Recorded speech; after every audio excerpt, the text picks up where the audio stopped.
Hi, it's Browler. Sorry it's been a while. So, passing. There will come a day, probably, when you're out and about, dressed normally, whatever feminine look you've gotten good at, clothes, makeup, and then someone will, completely unforced and completely unsolicited, gender you correctly. This happened to me about a month ago at the coffee shop I visited between the train and the office. I'd been dressing femme for more than a year and been doing makeup for ages and HRT for 5 months. I was basically as femme as I could look every day without going overboard. And I got a ma'am from the cashier as I picked up my coffee. It took me a while to get a handle on what had happened. And by then, of course, I'd walked out with my coffee and was halfway to the office. It wasn't necessarily a burst of euphoria. I know what that's like.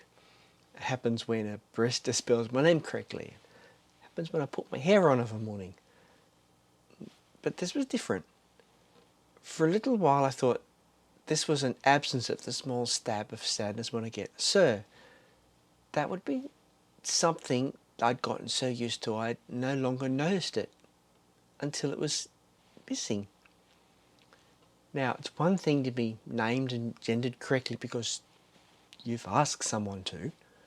It's something both subtly and wildly different when someone does it when they look at you because they saw a woman. Now, I imagine most people would just call that passing. That is, as far as they care, you're presenting as a woman. It's more complex than that, of course. It's always more complex. Passing can range from someone just accepts you saying you're female to being utterly convinced you looked and acted. Usually it's somewhere in the middle though. Maybe people don't really always care as much as you think. I mean, they already have another job to do, so it's not really their primary focus when they're looking at you. Thus, you can get an unforced man from the coffee shop cashier who's really just focused on serving coffee to customers as quick and efficiently as possible. And in the bigger picture, this is where desire and effort becomes very real. And isn't that what you really want?